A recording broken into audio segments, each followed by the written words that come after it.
Hello, good morning everyone. आज का topic है हमारा वाइटल साइन। हम वाइटल साइंस के बारे में आज से स्टार्ट करेंगे। तो मेरी 1 बाय 1 जितनी वीडियो आएंगी उसमें जितने भी वाइटल साइन है, टोटल 5 वाइटल साइंस होते हैं, तो उनकी 1 बाय 1 वीडियो आती रहेगी। तो आज की जो वीडियो है वो डेडिकेटेड है टेम्परेचर पे। ठीक है, टेम्परेचर क्या होता है, उसके हम कैसे लेते हैं, ये सब मेथड्स का भी हम पढ़ेंगे। तो अब स्टार्ट करते हैं vital sign temperature. Vital sign पहले होता है क्या है? वाइटल साइन हमारे क्या होते हैं? Information, give information about vital organ. ऐसे साइंस जो कि हमें वाइटल ऑर्गन जो होते हैं हमारे, उनके बारे में इन्फॉर्मेशन प्रोवाइड कराते हैं। अब वाइटल ऑर्गन्स क्या होते हैं? वाइटल ऑर्गन हमारे जैसे कि brain, heart, lungs, blood vessels, ये सब हार्ट हो गया। ठीक है, वाइटल ऑर्गन मतलब कि बॉडी का जो मेन फंक्शन है ये यही सब परफॉर्म करते हैं, तो इन्हीं को हम वाइटल ऑर्गन्स बोलते हैं। ठीक है, ब्रेन, हार्ट, लंग्स, वेसल्स हो गए, तो यही सब हमारे वाइटल ऑर्गन्स होते हैं और इन्हीं की इन्फॉर्मेशन हमारे वाइटल साइंस हमें देते हैं। तो हम कैसे कैसे अपने वाइटल साइन को असेस कर सकते हैं? तो हमारा जो पहला वाइटल साइन आता है वो आता है टेम्परेचर। टेम्परेचर हमें क्या बताता है, जिसके बारे में जिस पे ये वीडियो पूरी डेडिकेटेड है, वही है टेम्परेचर। पहला टेम्परेचर, ये पूरा सीक्वेंस आपको याद होना चाहिए। ऐसे ही हम सीक्वेंस है, सीक्वेंस बहुत मैटर करता है पूरे जो नर्सिंग का हम एग्ज़ाम देते हैं। सीक्वेंस, प्रायोरिटी बहुत मैटर करती है। तो हम जो भी पढ़ेंगे वो सब प्रायोरिटी वाइज हमें लर्न करते हुए चलना है। तो हमारा टेम्परेचर पहला है। तो टेम्परेचर हमें किसके बारे में बताते हैं? ब्रेन के बारे में बताते हैं। ब्रेन में स्पेसिफिकली हाइपोथैलेमस के बारे में, क्योंकि वहाँ पे हमारा टेम्परेचर रेगुलेटिंग पॉइंट होता है। तो हमें ये बताता है ब्रेन के बारे में। देन आता है हमारा पल्स। पल्स हमें हार्ट के बारे में बताता है, मतलब कि जो वेंट्रिकल हमारा जो वेंट्रिकल पंप करता है, तो जो हमारे ब्लड वेसल्स होती है उनमें ब्लड जाता है, जिससे कि हमें पल्स सुनाई देती है, मतलब कि पल्स फील होती है। तो वही हमें हार्ट की कंडीशनिंग के बारे में बता रहा है। अगर पल्स बहुत हाई हो रही होगी, ठीक है, हाई पाल्पेशन हमें फील होंगी, तो मतलब कि हार्ट बहुत जल्दी जल्दी काम कर रहा है, वेंट्रिकल बहुत जल्दी जल्दी कॉन्ट्रैक्ट हो रहे हैं। ठीक, और अगर पल्स बहुत धीरे धीरे हमें फील होंगी, पाल्पेबल होंगी, तो हम इस कर सकते हैं कि पेशेंट का जो कार्डियक आउटपुट है वो मे बी लो हो सकता है। ओके, तो ये सब है। तो पल्स हमें हार्ट की कंडीशनिंग के बारे में बताता है। फिर आता है रेस्पायरेशन। रेस्पायरेशन हमें लंग्स के बारे में बताता है कि कितना एक जो इंडिविजुअल है उसका जो थॉरैक्स है वो कितनी बार एक्सपेंशन और एक्सपेंड हो रहा है, कितनी बार। ओके, वो हमें लंग्स की कंडीशनिंग के बारे में बताता है। फिर आता है हमारा ब्लड प्रेशर। ब्लड प्रेशर हमें हार्ट और ब्लड वेसल्स के बारे कंडीशनिंग के बारे में बताता है कि हार्ट की कंडीशन कैसी है, एंड ब्लड वेसल्स के बारे में बताता है। फिर आता है फिफ्थ वाइटल साइन हमारा पेन। फिफ्थ वाइटल साइन हमारा पेन होता है, but in case of unconscious patient, ठीक है, हमारा प्यूपिलरी रिस्पॉन्स हमारा फिफ्थ वाइटल साइन होता है। वैसे हमारे टोटल 5 वाइटल साइन होते हैं। कौन सा? Temperature, pulse, respiration, blood pressure and pain. लेकिन हमारा अनकॉन्शियस पेशेंट के केस में जो फिफ्थ वाइटल साइन होता है वो होता है प्यूपिलरी रिस्पॉन्स। अब ये क्यों होता है? क्योंकि अनकॉन्शियस पेशेंट है तो उसे पेन इतना फील नहीं होगा। ओके, तो कुछ बता भी नहीं सकता हमें, न हम उसके पेन लेवल को एसेस कर सकते हैं। तो हम अनकॉन्शियस पेशेंट है उसका प्यूपिलरी रिस्पॉन्स को चेक करते हैं, मतलब कि है निमोनिक, TPR, BP, पेन, ऐसा हम याद कर सकते हैं। इसके बाद आता है हमारा टेम्परेचर के बारे में। पहला हमारा यहीं से टॉपिक स्टार्ट होने वाला है, टेम्परेचर। 1 बाय 1 सारा हम जितने भी हमारे वाइटल साइन हैं उनको कवर करते रहेंगे। तो टेम्परेचर पहला हमारा वाइटल साइन है। टेम्परेचर मतलब कि क्या होता है हमारा? टेम्परेचर मतलब कि amount of heat produced and heat lost by the body. मतलब कि जितना बॉडी हीट प्रोड्यूस कर रही है, इसके भी वेरियस मेथड होते हैं, और जितना भी बॉडी जो है वो हीट लॉस कर रही है उसके भी वेरियस मेथड होते हैं। तो जितना बॉडी हीट प्रोड्यूस कर रही है और जितना जो बॉडी लॉस कर रही है उसको हम बोलते हैं अपना टेम्परेचर। ठीक है, यहाँ फॉर्मूला है temperature equals to heat production minus में हीट लॉस, जो बचा हुआ टेम्परेचर नॉर्मल बॉडी टेम्परेचर होता है। अब नॉर्मल बॉडी टेम्परेचर हमारा, हाँ, तो हमारा नॉर्मल बॉडी टेम्परेचर की बात करें तो नॉर्मल बॉडी टेम्परेचर होता है 98.6 डिग्री फ़ारेनहाइट एंड हमारा 37 डिग्री सेल्सियस। ये हमारा नॉर्मल बॉडी टेम्परेचर होता है, सबको ये याद होना चाहिए। कोर बॉडी टेम्परेचर, ठीक है, कोर बॉडी टेम्परेचर क्या होता है, जो कि हमारा इंटरनल ऑफ द बॉडी में प्रेजेंट होता है। इंटरनल बॉडी के अंदर हमारा जो टेम्परेचर प्रेजेंट होता है उसको हम बोलते हैं कोर बॉडी टेम्परेचर, ठीक है। तो हमारा नॉर्मल कोर बॉडी टेम्परेचर कितना होता है, 37.8 डिग्री सेल्सियस और 100 डिग्री फ़ारेनहाइट। हमारा आता है हीट प्रोडक्शन की, किन किन मेथड से जो हीट होती है प्रोड्यूस होती है बॉडी में। ये बहुत मतलब कि आपको पता होना चाहिए, जितने वाइटल साइन है बहुत इंपॉर्टेंट टॉपिक है, क्योंकि हर वाइवा में क्लिनिकल्स में बहुत इनका हेल्प करते हैं हमारा अंडरस्टैंडिंग में। बहुत बेसिक चीज़ें सबको पता करना चाहिए। तो आता है हमारा पहला ऑक्सीडेशन ऑफ फूड।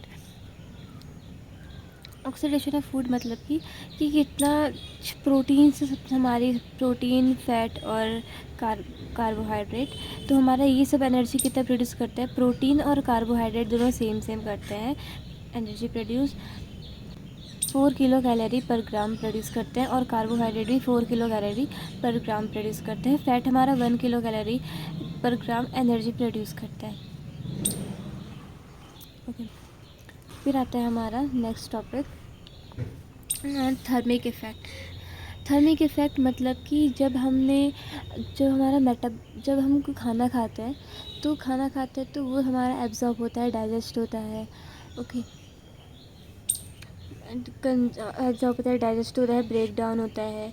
तो ये इस टाइम पे हमारी जो मेटाबॉलिक रेट है वो इंक्रीज़ हो जाता है, जिससे कि जो हमारा एनर्जी है वो प्रोड्यूस होती है। इसको हम बोलते हैं थर्मिक इफ़ेक्ट। जो हमारा मेटाबॉलिक रेट इंक्रीज़ होता है आफ्टर ईटिंग, उससे हम बोलते हैं थर्मिक इफ़ेक्ट। तो सबसे ज़्यादा जो हमारा एनर्जी प्रोड्यूस होती है वो होती है हमारी ड्यूरिंग प्रोटीन के टाइम पे, फिर देन कार्बोहाइड्रेट 5 से 6% और फैट से 4%। प्रोटीन से हमारा 30%, कार्बोहाइड्रेट से 5 से 6% और फैट से 4%। फिर आता है एक्सरसाइज में हमारा स्केलेटल मसल का कॉन्ट्रैक्शन और रिलैक्सेशन होता है, तो हमारे सबसे ज़्यादा जो है हीट जो होती है वो प्रोड्यूस होती है 80%, और हार्मोन्स के द्वारा। एड्रेनलिन हो गया, एस्ट्रोजन हो गया, ठीक है, ये सब हमारा क्या करते हैं, टेम्परेचर को इंक्रीज़ करते हैं। अब आता है मेथड्स ऑफ हीट लॉस।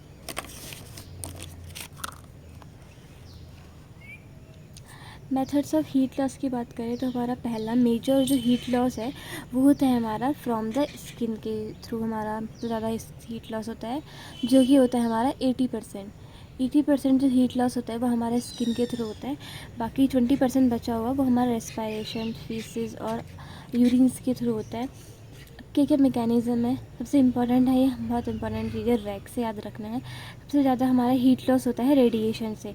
ये जो हमारा सीक्वेंस है ना, ये सब आपको याद करना पड़ेगा। जैसे कि रैक हो गया, सबसे ज़्यादा रेडिएशन से होता है। 60% हीट लॉस हमारा रेडिएशन के थ्रू होता है, इलेक्ट्रोमैग्नेटिक वेव्स के थ्रू। हमारी बॉडी से ना इलेक्ट्रोमैग्नेटिक वेव्स निकलती हैं, जिसके थ्रू हमारा जो हीट लॉस है वो होता है। इसलिए हम बोलते हैं रेडिएशन के थ्रू हमारा 60% होता है।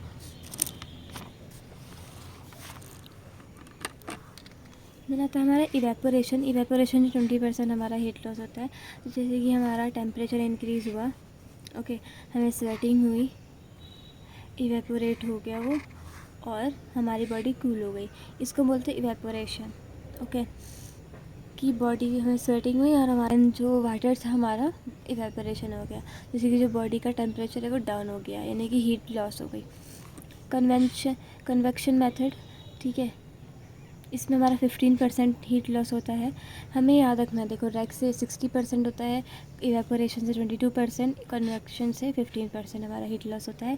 कन्वेक्शन क्या होता है हमारा, जब मूविंग विंड, जैसे कि हमारा कोई मूविंग विंड होती है, फॉर एग्जांपल फ़ैन या एसी से हमारी कोई हवा आ रही है, तो हमारे क्या करती है,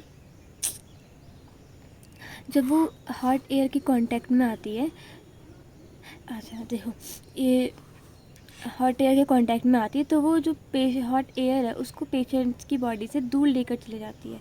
ओके, जैसे कि हम कहीं से थक हार के आए हैं, ओके, और हमने फ़ैन ऑन कर लिया तो हमें एकदम ठंडा ठंडा लगता है ना, तो वही हमारा जो बॉडी का जो हॉट एयर होती है वो हमारी मूव आउट हो जाती है, क्योंकि उसकी जो डेंसिटी होती है वो लो होती है, तो वो इवेपोरेट जल्दी हो जाती है उस चक्कर में। ओके, तो हम इसको बोलते हैं हमारा कन्वेक्शन मेथड।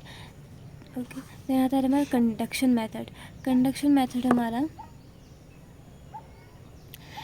मेथड में हमारा 3% जो है वो हीट लॉस हमें देखने को मिलता है। 3% exchange of heat between a cool surface and a hot surface with contact. Conduction मतलब कि हमने कोई दो बॉडी ली, ये हॉट बॉडी एंड ये कूल बॉडी, इन दोनों का हमने कांटेक्ट कराया, तो इसमें क्या होता है हमारा, हम आपने पढ़ा होगा थर्मोडायनेमिक्स वगैरह, तो उसमें हम देखते हैं कि हमारा क्या होता है, जो हीट एनर्जी और उसका लॉस होता है। तो हमारा जो इन दोनों की बॉडी होती है, ये एक दूसरे का जो टेम्परेचर है वो हमारा मेंटेन कर देती है। ठीक है, टेम्परेचर जो मेंटेन कर देती है, जिससे कि जो दोनों का टेम्परेचर है वो इक्वल हो जाता है। मतलब कि एक क्या मतलब है इसका, कि अगर कोई ज़्यादा हॉट बॉडी है और कोई कोल्ड बॉडी है तो नॉर्मल हो जाएंगे वो। मतलब कि एक तरीके से हम कह सकते हैं कि जो हॉट बॉडी है उसका टेम्परेचर गया है, यानी कि जो बॉडी है वो हमारी कूल डाउन हुई है। ओके, विद कॉन्टैक्ट से मेन है, या जब हम एक्सचेंज होता है हीट का between cool surface and hot surface with contact, इसे बोलते हैं क्या, हमारा conduction method. For example cold spongin मतलब कि हम जैसे कि हमने कोई फीवर के टाइम पे हम करते हैं ना, कि पेशेंट का फीवर आ रखा है पेशेंट को, तो हम क्या करते हैं कि कोई वाटर में कपड़े को डाल के उसको निचोड़ के स्पंज बना के पेशेंट के फोरहेड पे रखते हैं, जिससे कि जो पेशेंट का जो बॉडी हेड का टेम्परेचर होता है वो कांटेक्ट के द्वारा हमारे उसमें आ जाता है, वाटर वाले जो हमने क्लॉथिंग ली थी उसमें आ जाता है, जिससे कि दोनों में इक्वल टेम्परेचर एक तरीके से मेंटेन हो जाता है। यानी कि हम अगर फंडामेंटल लेवल पे बात करें, देख सकते हैं कि जो हॉट बॉडी था उसका जो टेम्परेचर था वो डिक्रीज़ हुआ है, यानी कि बॉडी जो है कूल डाउन हुई है, तो इसलिए हम बोलते हैं कंडक्शन मेथड। इसकी बात है मैं थर्मोमीटर के बारे में। नेक्स्ट हमारा थर्मोमीटर। तो अभी तक हम रैपअप करते सारा टेम्परेचर पढ़ा हमने पढ़ा टेम्परेचर के बारे में, ऑक्सीडेशन ऑफ फूड, प्रोडक्शन कैसे होता है oxidation of food, thermic effect के द्वारा होता है हमारा, एक्सरसाइज के द्वारा होता है और हार्मोन के द्वारा होता है। एक्सरसाइज से हमारा 80% होता है, बाकी इन सबसे 20% होता है। फिर हमने देखा हीट लॉस के बारे में। हीट लॉस हमारा 80% स्किन के थ्रू होता है, बाकी 20% रेस्पिरेशन के थ्रू होता है, फीसेस यूरिन्स वगैरह के थ्रू होता है। हीट लॉस के हम मैकेनिज्म मेथड्स की हम बात करें तो हीट लॉस की मेथड टोटल चार मेथड है। रैक से याद रखना हमें, रैक से रेडिएशन से 60%, इसे इवेपोरेशन 22%, कन्वेक्शन से हमारा 15% और हमारा कंडक्शन से 3% होता है। फिर हमारा अब बात आता है किसके बारे में, थर्मोमीटर के बारे में। तो थर्मामीटर क्या होता है हमारा, थर्मामीटर एक ऐसा डिवाइस होता है जो कि हमारे जो बॉडी का टेम्परेचर है उसको मेज़र करता है। पहले हम वहाँ से अलग अलग टाइप के हमारे थर्मामीटर प्रोड्यूस हुए हैं। तो जैसे कि हमारा पहला थर्मामीटर जो आया था वो था हमारा, पहले जिसका यूज़ होता था वो था हमारा मोस्ट कॉमनली यूज होने वाला थर्मामीटर जो पहले था। अब तो हम मैनुअल जो हमारे थर्मामीटर आते हैं उनका यूज़ करते हैं। पहले था हमारा मरकरी का थर्मामीटर। तो मरकरी का थर्मामीटर हम क्यों यूज़ करते थे, क्योंकि मरकरी जो मेटल होता है वो बहुत सेंसिटिव होता है टू टेम्परेचर। ठीक है, तो जैसे ही वो हमारे हॉट सरफेस में कांटेक्ट में आ जाता तो वो इंक्रीज़ हो जाता था, मरकरी का जो मेटल होता था वो ऊपर चले जाता, जिससे कि हमें टेम्परेचर का पता चलता था। इसलिए हम मरकरी का यूज़ किया करते थे, क्योंकि ये बहुत सेंसिटिव होता है टू टेम्परेचर। तो थर्मामीटर की रीडिंग है, यहाँ पे मैंने देखा थर्मामीटर की रीडिंग तो 45 से 43 डिग्री सेल्सियस तक जा सकती है और 95 से 110 डिग्री फ़ारेनहाइट तक वो जाती है। एक थर्मामीटर में कितनी रीडिंग्स हम देख सकते हैं। यहाँ लोअर लेवल यानी कि 35 से 43.3 या फिर 195 से 110, ऐसे हम रीडिंग को देख सकते हैं।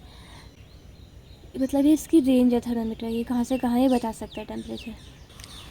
ये बहुत इम्पोर्टेंट चीज़ है, मतलब कि कोई भी टीचर आप अगर आपके क्लिनिकल में आया तो पूछ सकता है कि हम थर्मामीटर को कैसे साफ़ करते हैं, बताइए।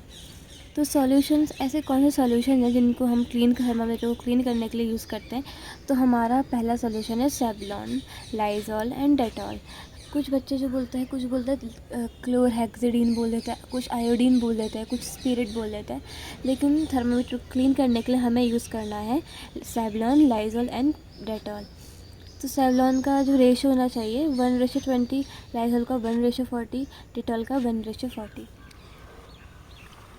अब ये रेशो कैसे निकालते हैं, ये देखते हैं। हाँ, मतलब कि मेन मोटिव ये है कि जो थर्मामीटर है उसको हम क्लोरहेक्साडीन से या फिर स्पिरिट से वॉश क्लीन नहीं करते, लाइजॉल, डेटॉल या सेवलॉन से करते हैं।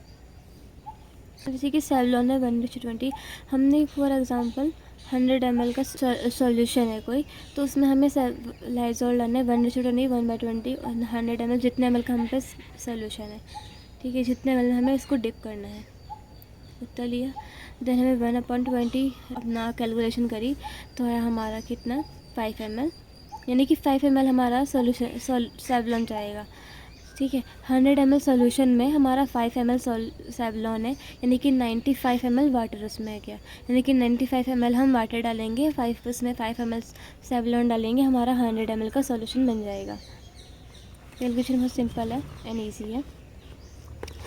अब आता है हमारा क्लीनिंग हम कैसे करते हैं थर्मामीटर की, ये भी बहुत इम्पोर्टेंट है, मतलब कि बहुत बेसिक है, सबको पता ही होना चाहिए कि कैसे जो थर्मामीटर है उसको हम क्लीन करते हैं, ठीक है। तो क्लीन करने का भी एक मेथड होता है थर्मामीटर को, यानी कि हमने कॉटन नहीं और बस साफ़ कर दिया, क्लीन करने का मेथड होता है। और हमें अगर हम जितने भी पेशेंट हैं, दो थर्मामीटर के पार्ट्स के बारे में बात करें तो हमारा आता है बल्ब एंड स्टेम, जो आगे वाली टिप होती है उसे बल्ब बोलते हैं, बाकी बचे हुआ स्टेम बोलते हैं। तो अब हम देखेंगे क्लीनिंग मेथड को। तो हम क्लीनिंग करते हैं मोर कंटामिनेटेड एरिया से लेस कंटामिनेटेड एरिया में। तो बिफोर यूज़ जो बल्ब टू स्टेम हम साफ़ करते हैं, ठीक है। बिफोर यूज़ थर्मामीटर को यूज़ करने से पहले हम बल्ब से क्लीन करेंगे, बल्ब यानी कि यहाँ से क्लीन करेंगे, रोटेटरी मोशन में करते हैं और हमारा स्टेम में जाएंगे। आफ्टर यूज़ हम स्टेम से बल्ब में जाएंगे आफ्टर यूज़, और रोटेटरी मोशन में हमें क्लीनिंग करनी है। मैं अभी आगे वीडियो अपनी डाल दूँगी कैसे हम क्लीन करते हैं थर्मामीटर को। रूट्स की बात करें तो हमारा पहला आता है ओरल रूट। ओरल रूट मतलब कि हम जब जो थर्मामीटर है उसे माउथ में प्लेस करते हैं तो उसे हम बोलते हैं ओरल रूट, जिसमें कि जो बल्ब होता है वो लॉन्ग होता है मेनली, उसको हम बिलो द टंग प्लेस करते हैं for 2 minutes. Do not put thermometer in infant या फिर कोमाटर्स, इन्फेंट कोमाटर्स और हमारे मेंटली इल पेशेंट में, ठीक है, या पेशेंट विद नेजल मार्क्स, क्योंकि इसमें जो थर्मामीटर से कोई इंजरी होने के चांसेस है या फिर वो उसे बाइट कर सकते हैं, तो और उन पेशेंट को इंजरी हो सकती है। तो हमें इन्फेंट्स में, कोमा वाले पेशेंट्स में और मेंटली इल पेशेंट में थर्मामीटर का यूज़ नहीं करना है। कौन से ओरल रूट के थ्रू हमें नहीं लेना टेम्परेचर। जो ओरल रूट के थ्रू जो टेम्परेचर आता है वो आता है हमारा 98.6 डिग्री फ़ारेनहाइट, 47 डिग्री सेल्सियस। अब हमारे जो पेपर मतलब कि किसी ने अगर कोई हमारा हॉट फूड खा रखा है और हमने उसको ओरल रूट के थ्रू हमने, ठीक है, कुछ गर्म खाना खा रखा है, गर्म में ठंडा खाना खाया और ओरल रूट के थ्रू उसका टेम्परेचर ले रहा है, तो वो क्या करेगा, हमें फॉल्स रीडिंग देगा, क्योंकि इसका एक्चुअल बॉडी टेम्परेचर तो कुछ और है और उसका जो माउथ का टेम्परेचर है वो तो किसी और रीज़न की वजह से राइज़ हुआ है, क्योंकि उन्होंने कुछ गर्म खा लिया था।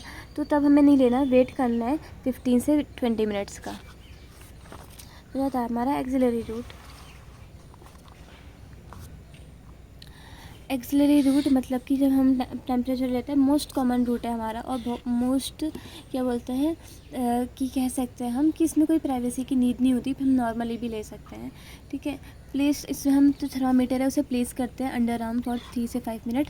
ओरल रूट में 2 मिनट के लिए करते हैं, इसमें 3 से 5 मिनट के लिए करते हैं। हम अंडर आर्म में प्लेस करते हैं एक्सिलरी रूट के थ्रू, ठीक है। नॉर्मल टेम्परेचर इसमें होता है 97.6 डिग्री फ़ारेनहाइट और +1 क्यों करते हैं हम,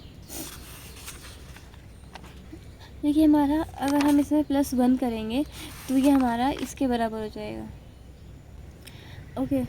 तो अब हमारा आता है रेक्टल रूट के थ्रू हम इंसर्ट करते हैं इसको रेक्टम में, ठीक है। रेक्टम से फॉर 2 से 3 मिनट के लिए at the insertion of insert, कितना अंदर इंसर्ट करते हैं, ठीक है। ये बहुत इंपॉर्टेंट लाइन है, ये कितना इंसर्ट करते हैं इसे रेक्टम में, थर्मामीटर को, ठीक है।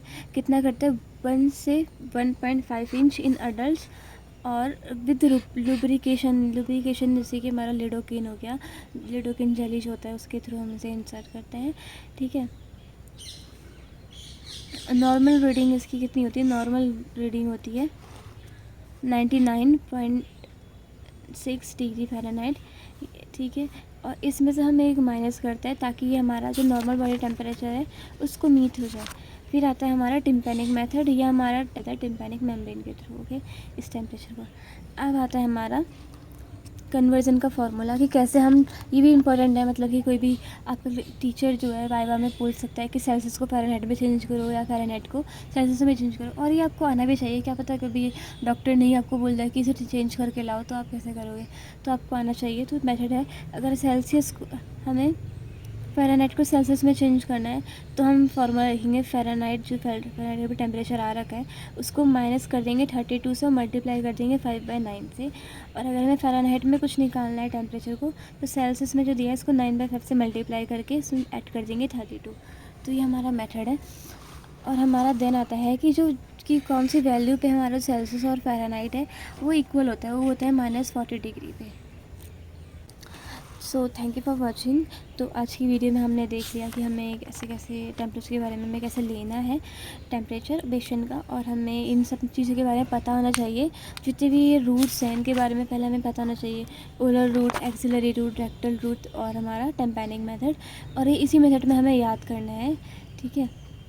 और इनकी जो वैल्यूज़ कितना इंसर्ट करते हैं हम एडल्ट्स में, और कितना एक्सिलरी रूट से कितना टेम्परेचर आता है, रेक्टल रूट से कितना टेम्परेचर आता है, ठीक है, कितना टेम्परेचर आता है, और कितना हमारा ओरल रूट से आता है। थर्मामीटर के पार्ट्स, बल्ब हो गया, स्टेम हो गया, स्किन सॉल्यूशन फॉर क्लीनिंग, और रैक हमें याद होना चाहिए मेनली, और मेथड ऑफ हीट प्रोडक्शन हमें याद होना चाहिए, टेम्परेचर होता है क्या है, और हमारे मेनली वाइटल साइंस के बारे में अच्छे से पता होना चाहिए कि कौन कौन से वाइटल साइन है, और हमारा अनकॉन्शियस पेशेंट में कौन सा वाइटल साइन है, और फिफ्थ वाइटल साइन है हमारा कौन सा है। वैसे हमारे दोनों हैं, लेकिन हम मेनली 5 वाइटल साइन होता है, बट हमारे अनकॉन्शियस पेशेंट में पिपिलरी रिस्पॉन्स हमारा 5th वाइटल साइन होता है, ना कि पेन होता है, okay. So at the end thank you for watching guys. अगर इसमें कोई मिस्टेक हो गई हो तो please to let me know in the comment section, because I am a student too, so मैं अभी लर्न कर ही रही हूँ, तो मुझे बता देना अगर कुछ गलती होगी। बाकी ये हमारे रिवीजन के लिए बहुत हेल्पफुल होगा, बेसिक को फटाफट से रिवाइज करना है, तो आई होप ये आपको हेल्प करे। Thank you, bye bye.